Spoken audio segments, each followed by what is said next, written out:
Assalamu alaikum. My name is Fadwa Wazwaz, and I wanted to give a helping hand to Dalia Mogahed.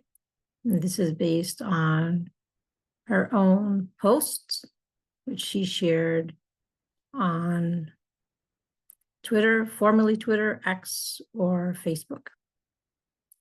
I just wanted to share with you how I processed it, because I like to always allow people to speak for themselves. So we're going to allow her to speak for herself. I use the word patient because usually when people use my teachings and I find that they're healing themselves, then I say patient. So I noticed like her sister Yasmin Gad was using my book, my writings, and so I refer to her as patient. And she's now using my writings and reflections, and she mentioned, I'll show her posts. So I mentioned, referenced her as my patient. So when someone's using your work and they're benefiting themselves or they're hearing themselves, they become a patient of yours. Likewise, if they're using it to study or better understand things, they become your student. If they are trying to just incorporate the ideas and some ideas that they have, they would cite it and show attribution, and they have not. Let me just explain that it came to my attention. This is her post here and on X. There are others. I did not really go listen to her podcasts at all, but from her post has come to my attention that Dalia Mogahed is divorced. Similarly, it came to my attention in the past that her sister Yasmin Mogahed was divorced. And I also had pushed in the community that I think she wants to get remarried again. Surely enough, within a few months, she ended up getting remarried. So this is not meant to be shade or an attack post. This is meant to be, I could hear you when you're silent type post, and I am trying to help you out.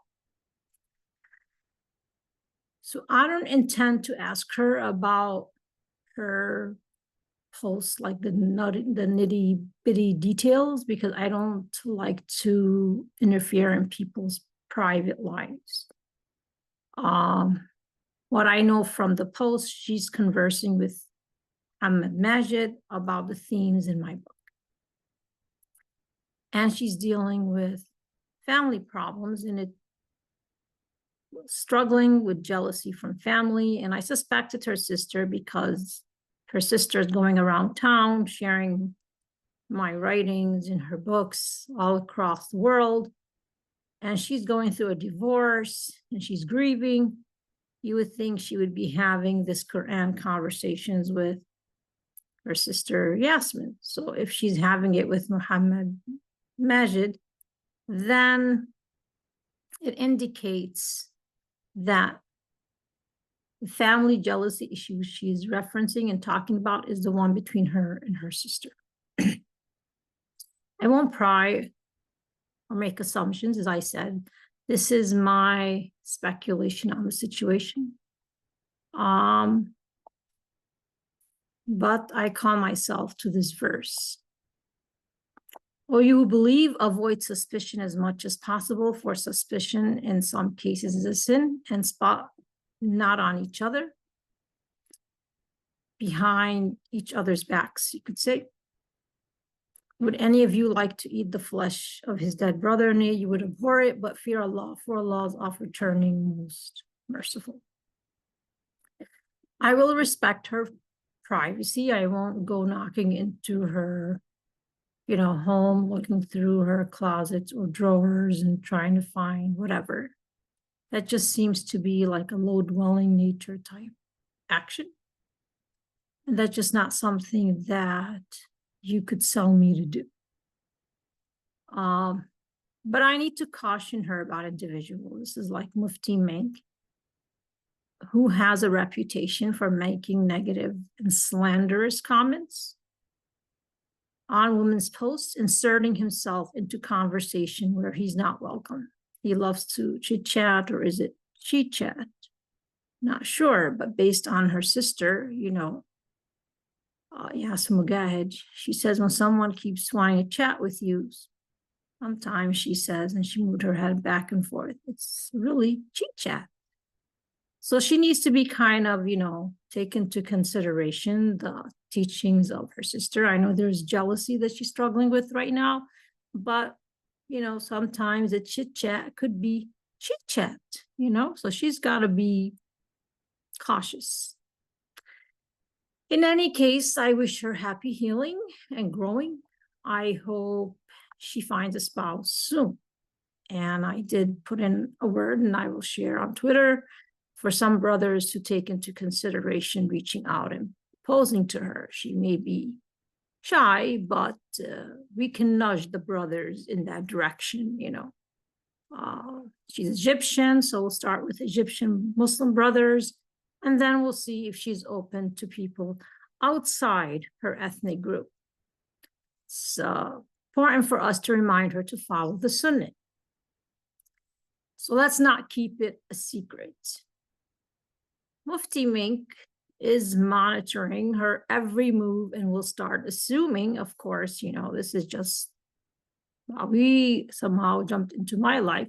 Like any post I'd write, any song I'd put, anything I would say, for whatever reason, the next day you'd be shocked to find like the most ridiculous assumptions being made about my posts, about my writings, about anything I do, even to the point of accusations of either thinking or zina of the heart or the mind or whatever it is. And so I want to caution her that she better be careful, because Mufti Mink will start making all of these wild assumptions. Of course, her sister did too, but we won't mention that because she's battling the jealousy family issue with her sister.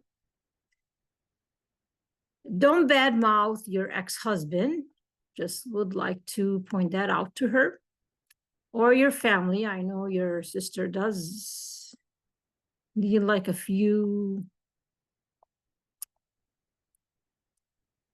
like painkillers to listen to her at times. But you are probably harsh and ungrateful. So look at your contributions to the problem. This could be a punishment for the many sins you committed, past, present, future, or all three. And God is just purifying you for the next better relationship. Every time Shaitan reminds you of your many sins, just make istighfar and repent. Personally, don't think Shaitan reminds, but again, she tends to belong to that group of people who believe Shaitan reminds you of your sins. So we'll use their teachings to help Dalia. Don't lose hope. Don't give up. Don't despair. Cry out to him. All of the children of Adam are sinners. He, Most High, this is just Arabic for Most High, will bring you back, meaning God Most High. Who are the best of the sinners? The best among them, successful indeed, is the one who purifies their nafs.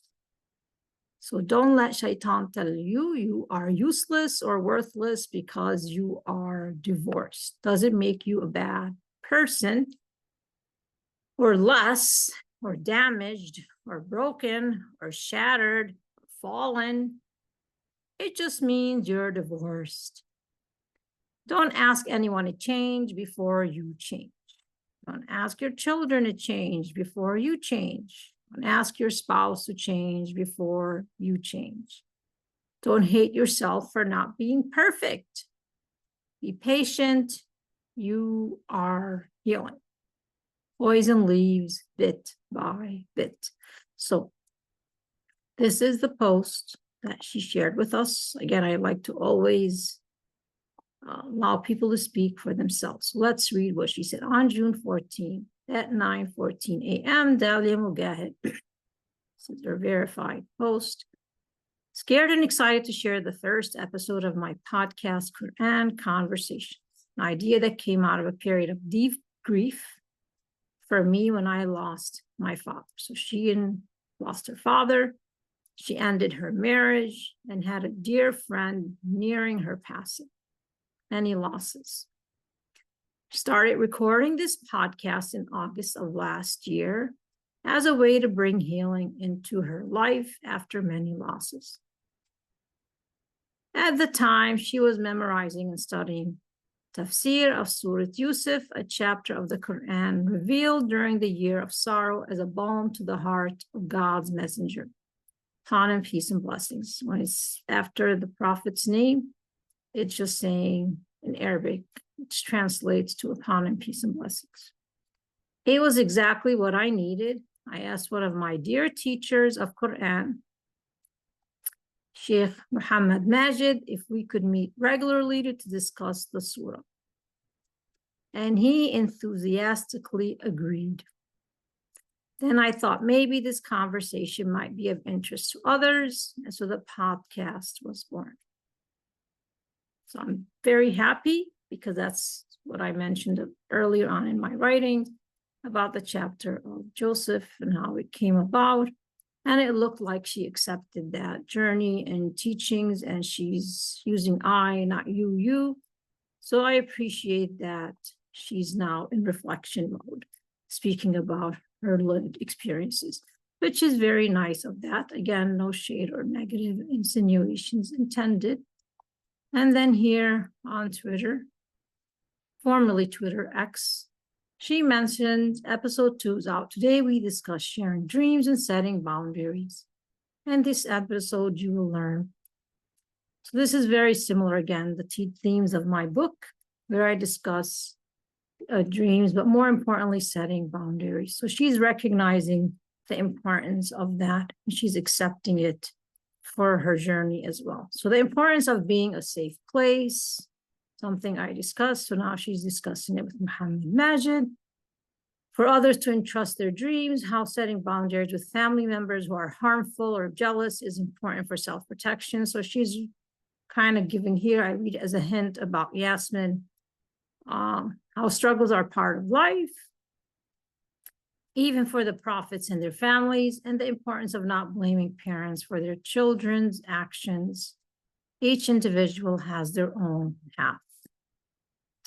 The critical role of identity in shaping our behaviors. How to overcome harboring jealousy, why having pure intentions is not enough, how favoritism can be understood in different ways. And those are things, again, that I have discussed. And so she's accepting my teachings, accepting to be my patient, but is reaching out to Mohamed Magid and having these discussions with him. Now, based on their interpretation of events, my recommendation is for Mohamed Magid. I could show you the picture a little bit more better. Right here, I think should reach out and propose to Dalia Mogahed. This is just based on what I understand from how the sisters see such interactions. When I used to say I used to interview Kais Arthur, they interpreted it in a way that there's romance or something. So to put on their thinking cap, not mine. I just want to bring it to Mohamed Magid. Maybe you should consider Dalia Mogahed as your spouse, since she went through a divorce and ended her marriage, and she feels comfortable, and you're a safe place for her, and you have understanding about family relationships, and she feels like she can discuss these things with you and benefit from you. Maybe you should reach out and ask for her hand in marriage. Having said this and putting in a good word for Dalia Mogahed, wishing her to get married again, I wanted to take you now Let me see where I put it. No. Let me try here.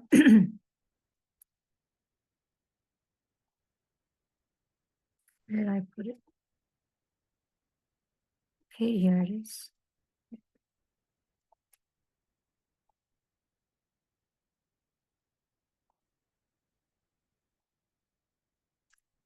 And so I responded to them right here. Actually, push it up. It's right here. So this is Mufti Mink. He recognized again the work that I was doing to help Dalia and Yasmin. And so he says the Almighty puts different people in our lives for different reasons. No one is there by accident. Learn to identify the people he has already placed in your life and be sensitive to the purpose they serve. Some won't stay long. There's a time and place and purpose for everything. So I recognize, and I'm trying to be very sensitive. And they had literally used again the themes from my book to benefit themselves. And so I'm glad that I was of benefit for them. I also, using how they see the world, not mine, want to remove the shame or maybe embarrassment and help put in a good word like I did for Yasmin, which is that try to look into considering reaching out to Dalia Mogahed for marriage. I noticed also that her relationship with her sister is repaired. If I could show you there now, today, this morning, Friday, July 5th, they're now going to have together a meeting to raise funds. So that also has been resolved. Now let's help her get married. So we repaired the jealousy between her and her sister based on her post. And they're talking again and they're working together to raise funds. And now let's nudge the Muslim brothers, talking about feminism. All right, let's start moving. Dalia Mogahed is available for marriage. We're talking about halal availability. So I serve my purpose. We have a saying in Arabic, La shukr ala al-wajib. La shukr ala al-wajib means that when you see something that, as Mufti Mink says, when someone, it comes into your path, is not there by accident, identify that and do your responsibility. So now that she's accepted my teachings and themes for herself in her life experiences, and I want to make it easy for her to get married again. So Brother Mohamed Magid, do consider Dalia Mogahed. And then there's also two other brothers that I noticed. I'm only mentioning Mohamed Magid because she's feeling comfortable having a conversation with him.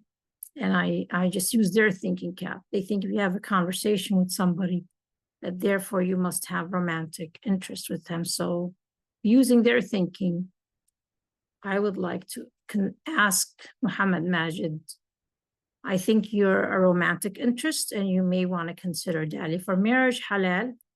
There's nothing wrong with the sister. Again, no shade, negative insinuations here. And then she's Egyptian. So this is not, again, a negative attack. Just both of these teachers are Egyptian. Yasser Fahmi, Dr. Shadi, back up. You may want to reach out to Dalia. There's no excuse whatsoever not to propose to her. Do see what you can do. I know there are others within your network. She's open to going outside Egyptian or outside teacher that she's comfortable having a conversation with. I believe she had conversations in the past with Suhaib Webb. And there were some others in that group. You may want to consider helping her get married again. She went through the iddah, which is the time that a woman should wait before getting remarried. She went through healing. She found teachings of my book beneficial. She discussed it with a teacher in family relations. And so there is no reason and no excuse whatsoever for brothers and teachers in our community to follow the sunnah. Enough of this nonsense about feminism. Reach out and propose to Dalia Mogahed. Let's help her get married. Maybe that's part of the jealousy taking place between her and her sister, and we can get them back together again. So, la shukr ala al-wajib. That means no thanks are required for carrying out my responsibilities. Yes, no one is there by accident. They did not come in my path, use my books and writings and themes by accidents. I'm well aware of that. Thank you. We wish not from you reward or gratitude. This is a verse from the Quran. So I do not ask for reward or gratitude for fulfilling this purpose. And now that I have fulfilled my purpose, some won't stay long. There's a time and place and purpose for everything. I have fulfilled my purpose. So I appreciate that all exit gracefully, and may she gets married, remarried again happily. I'm not sure who she'll choose or who will propose, but I don't really need to know the details. And I wish you well as you exit gracefully and get married again and move on. Thank you very much. Assalamu alaikum wa rahmatullah wa barakatuh.